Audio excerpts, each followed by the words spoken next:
Je ne sais pas comment se passe cette fin d'année pour vous, mais pour moi c'est horriblement intense.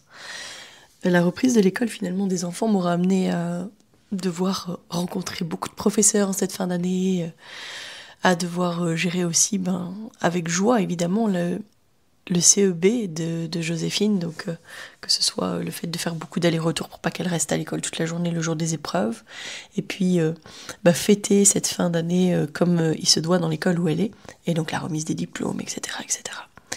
Du coup, je me retrouve le vendredi matin à 5h du matin à enfin enregistrer l'épisode de mercredi de Questionner la sage-femme, qui est prêt à être enregistré, que j'ai travaillé, mais que je n'ai pas réussi à aucun moment à me poser pour enregistrer cet épisode. Je me disais que si au milieu de tout ça une naissance se passait, je me retrouverais vraiment noyée. Aujourd'hui, j'ai une journée qui est déjà prévue comme très très très remplie, de 8h du matin jusqu'à 21h30 au moins, avec très peu de pauses, je pense. Ça va être plutôt manger dans ma voiture à nouveau. Ah là là, je pense à toutes ces étudiantes aussi qui viennent d'être diplômées, et puis toutes celles qui ont peut-être une deuxième session, etc. Je pense à toutes celles qui vont faire aussi leur première rentrée. Ça me renvoie à presque 20 ans en arrière, et ça me fait très bizarre de le dire comme ça, mais il y a 20 ans, j'allais rentrer à l'école. Presque 20 ans, j'allais rentrer à l'école à Bruxelles. Tout ça pour rappeler que je suis en train de préparer un accompagnement pour les étudiantes sages-femmes, celles qui justement ont envie de se relier à la physiologie, à la pratique sage-femme, qu'elles aimeraient tant pouvoir pratiquer aussi dans leur lieu de stage, mais où elles se retrouvent bloquées.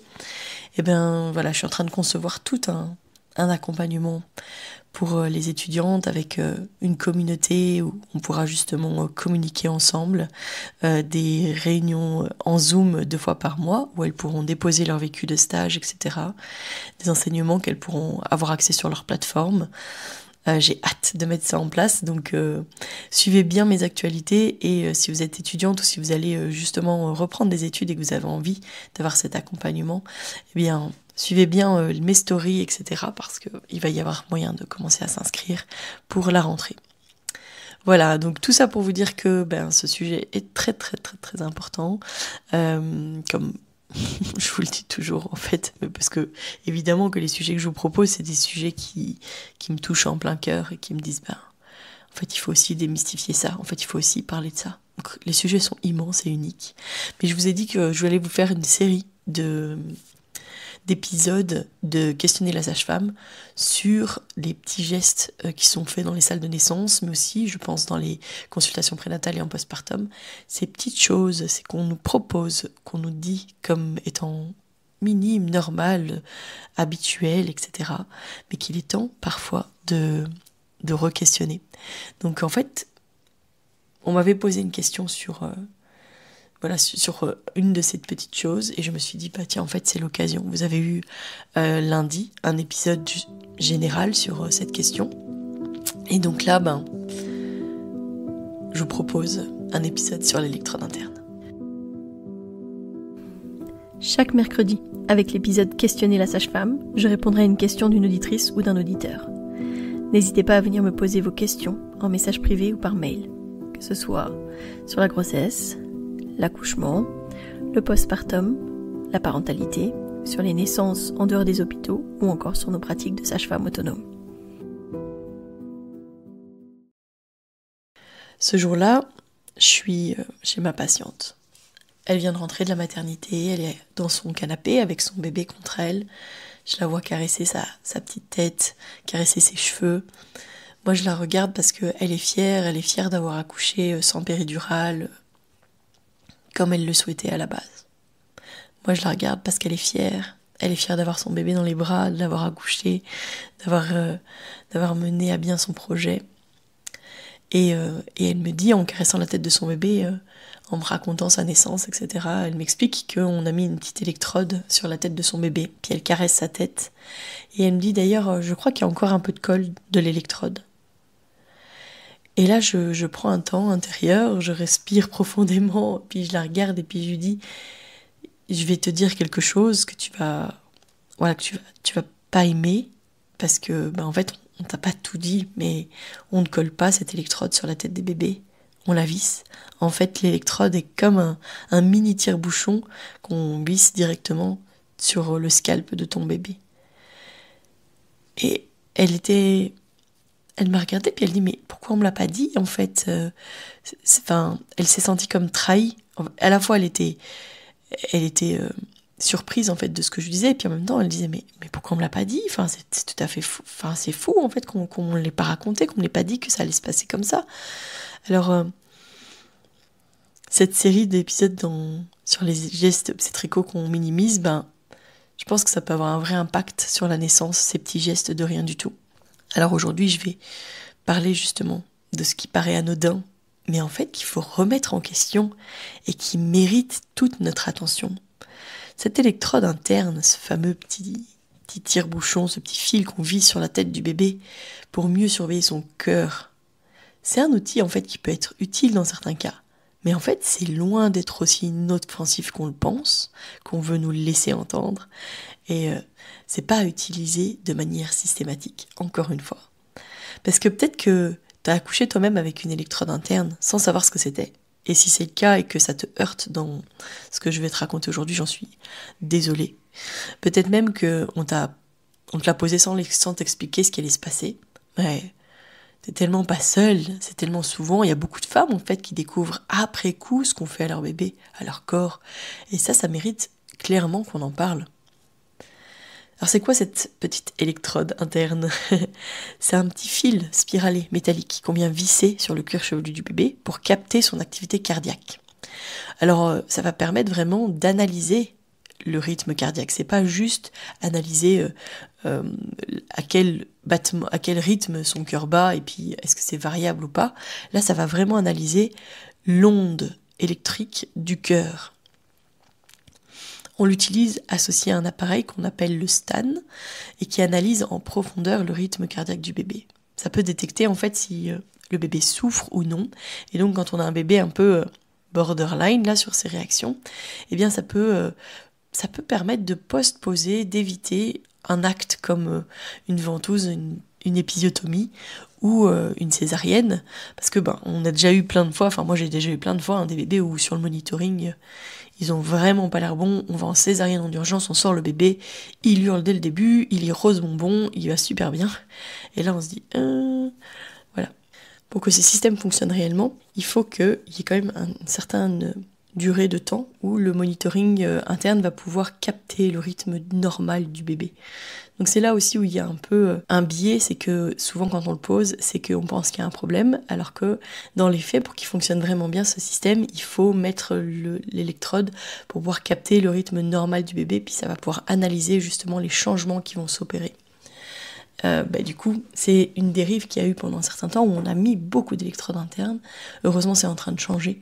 Donc, je trouve qu'on met quand même de manière moins systématique, mais ça peut quand même encore poser question, notamment quand je vous parle de notre patiente qui a eu une électrode pour suspicion de petit bébé et qui avait juste un monitoring externe qui était magnifique et donc qui n'avait pas forcément besoin de suivre le protocole pour être sûr et absolument sûr de bien suivre ce bébé qui naît totalement tout bien, sans complication aucune. Sur le papier, ça a du sens en fait. On capte un signal clair, on peut intervenir au plus vite, on peut intervenir que si c'est nécessaire, mais dans les faits, ça soulève plein de questions. Déjà, en fait, pour poser cette électrode, il faut rompre la poche des os. Ça, c'est pas anodin, je vous le dis souvent, parce que rompre la poche des os, c'est quand même... c'est enlever ce cadeau de cet airbag autour du bébé, autour de l'utérus, qui fait que c'est moins douloureux pour le bébé, il a plus de facilité à se mobiliser, à changer de position si jamais il est mal mis. Puis pour la maman, si jamais elle a toujours cette poche, ça va lui aider à avoir moins mal, parce que y a cet effet tampon en fait de la poche des os. En plus de ça, rompre la poche, c'est comme ouvrir une porte. Et il y a plus de risques d'infection aussi, parce que les germes peuvent remonter, notamment si on met les doigts, et surtout en plus, quand on visse ensuite une électrode dans le scalp du bébé, on crée une petite plaie ouverte et un point d'entrée. Résultat, qu'est-ce qui se passe? On augmente encore le risque d'infection pour le bébé. Ce geste-là, on le pense tellement anodin, il peut devenir une vraie faille de sécurité, et je pense que c'est important de le rappeler. Et il n'y a pas que le GBS, il n'y a pas que le streptocoque B, ce petit frottis qu'on fait en fin de grossesse. Il y a plein d'autres germes qui peuvent venir infecter un bébé, qu'on ne teste pas, qu'on ne vérifie pas. On pourrait se dire, oui, mais alors, si elle a un GBS, normalement elle est sous antibiotiques, donc ça devrait aller. Ouais, on peut peut-être à nouveau re-questionner cette question des antibiotiques et voir qu'est-ce qui est bénéfique, qu'est-ce qui est pas bénéfique, est-ce que je souhaite, est-ce que je ne souhaite pas, et libre choix de faire la décision en conscience de ce que ça représente. Mais là, à nouveau, est-ce que c'est vraiment nécessaire de poser cette électrode interne? Ensuite, j'aimerais quand même rappeler une chose, c'est que quand on pose cette électrode, on le fait à l'aveugle. On n'a pas de caméra au bout des doigts, hein. On peut pas savoir exactement comment est mis ce bébé. J'ai une de mes collègues qui, quand elle était étudiante sage-femme en dernière année, elle a dû poser une électrode interne avec la supervision de son professeur. Donc il y a eu double check du toucher vaginal, et donc elle a dû poser une électrode. Alors, quand le bébé est né, en fait, on a découvert que l'électrode était sur son sourcil. Donc le bébé était clairement mal positionné, plutôt en déflexion. Et donc, en fait, la collègue avait, en posant l'électrode, posé en fait l'électrode sur le sourcil du bébé. Et la professeure avait rechecké la position et la bonne tenue du capteur de l'électrode après ma collègue. Et pourtant, personne ne s'était rendu compte de rien. C'était sous la supervision d'un professeur expérimenté, hein. Alors je raconte ça parce que c'est une collègue qui l'a vécu pendant ses études, mais c'est pas un cas isolé, hein. Il y a quelques semaines, j'ai vu l'Instagrammeuse Badass Mother. D'ailleurs, c'est un compte que je vous invite vraiment à suivre sur Instagram et sur Facebook. Cette femme partage, elle a une super communauté qui lui partage des vidéos extraordinaires, que ce soit de naissance de jumeaux, que ce soit de sièges, etc. Et là, en fait, c'était une photo d'un bébé qui avait une électrode juste à côté de l'œil. Pour moi, ça me glace le sang. Ça veut dire qu'on aurait pu vraiment faire mal à ce bébé pour cette histoire d'électrode interne. Au-delà du risque pour le bébé, cette électrode, en plus, limite aussi la mobilité de la maman. C'est-à-dire que de nos jours, on a une chance inouïe. C'est-à-dire que même dans les hôpitaux où on demande à ce que les femmes soient monitorées en continu, ils ont en général des monitorings sans fil, donc les femmes sont quand même libres de leurs mouvements. Elles peuvent bouger, elles peuvent aller dans l'eau, elles peuvent se mobiliser, se déplacer, etc. Alors que là, l'électrode interne, elle va être reliée à l'appareil de suivi du rythme cardiaque, au monitoring. Donc, elle va être moins mobile, elle va avoir moins de liberté de mouvement, moins de possibilité de bouger, de se remettre en position d'ouverture, de gérer la douleur activement, etc. Il y a le contexte en plus, hein. Cette électrode, c'est un peu, il y a plus de risques, donc j'ai une électrode interne. On la pose parce qu'on a peur de mal capter, parce que la patiente est un peu forte. J'ai ça souvent, on me dit « Ah oui, bon, là, elle capte pas très bien, donc on va mettre une électrode interne parce que c'est pas optimal. » Voilà, c'est le protocole. On avait justement une de nos patientes, elle avait un bébé qui était estimé petit, et donc il disait que le protocole, c'était de mettre une électrode interne pour vraiment bien capter le bébé. Mais sauf que le monitoring externe fonctionnait très très bien. On captait très très bien ce bébé, et ce bébé allait très très bien. Mais on l'a quand même fait, juste parce que c'était écrit, juste parce que c'était le protocole. Tu le vois le problème là ? C'est pas un outil qu'on utilise parce qu'il est nécessaire, c'est parce que c'est devenu un réflexe. Et ça, c'est dangereux, parce qu'on oublie que ce petit geste, en fait, c'est une intervention qui crée un risque, qui peut même faire mal au bébé. J'imagine que si on vous visse quelque chose sur la tête, vous allez le sentir. C'est pas parce que le bébé est dans le ventre de sa mère qu'il ne sent pas ce qui se passe. Se faire visser quelque chose sur la tête, ça doit pas être indolore. Il peut également arriver en fait que la partie métallique de cette électrode se détache. Alors c'est extrêmement rare évidemment, mais que du coup elle vienne se bloquer à l'intérieur entre la peau en fait et le crâne. Et donc ça va créer un kyste. Enfin voilà, ça peut passer un peu inaperçu pendant un temps, mais il va y avoir une douleur, une tension, ça peut créer un kyste. J'ai encore eu il y a quelques temps une photo en fait de ce que ça avait fait à un bébé qui avait justement une grosse boule qui s'était formée. Et en faisant une radio, on s'est rendu compte que c'était un morceau de l'électrode qui avait été utilisé pendant la naissance. C'est rien d'anodin. Alors aujourd'hui, ce que j'ai envie de dire, c'est important de se poser des questions. Donc si on te propose une électrode interne, demande pourquoi, demande si c'est vraiment nécessaire, demande si le monitoring externe ne suffit pas et pourquoi est-ce que c'est nécessaire de passer, selon eux, à l'électrode interne. Et puis, si tu es soignante, prends une minute pour réfléchir. Est-ce que cette électrode, elle est justifiée ici, maintenant, dans la situation de cette femme, de ce bébé? Est-ce que c'est juste parce qu'on a peur de quelque chose qui n'est pas en train de se passer sous nos yeux? Parce que je ne dis pas que c'est pas nécessaire parfois, mais est-ce que tu la poses par automatisme? Est-ce que ça a du sens, etc. Souviens-toi que chaque électrode posée, c'est une poche rompue, c'est une plaie sur la tête d'un bébé, c'est un risque infectieux ajouté. Et ça devrait jamais être fait sans discernement, sans se poser de questions, sans remettre en question nos pratiques à chaque fois, pour chaque situation. Voilà, je vous donne rendez-vous lundi, je l'espère, pour l'épisode de Sage-Femme Authentique, avec un sujet nouveau, très très intéressant évidemment. Donc rendez-vous lundi, et d'ici là, portez-vous bien.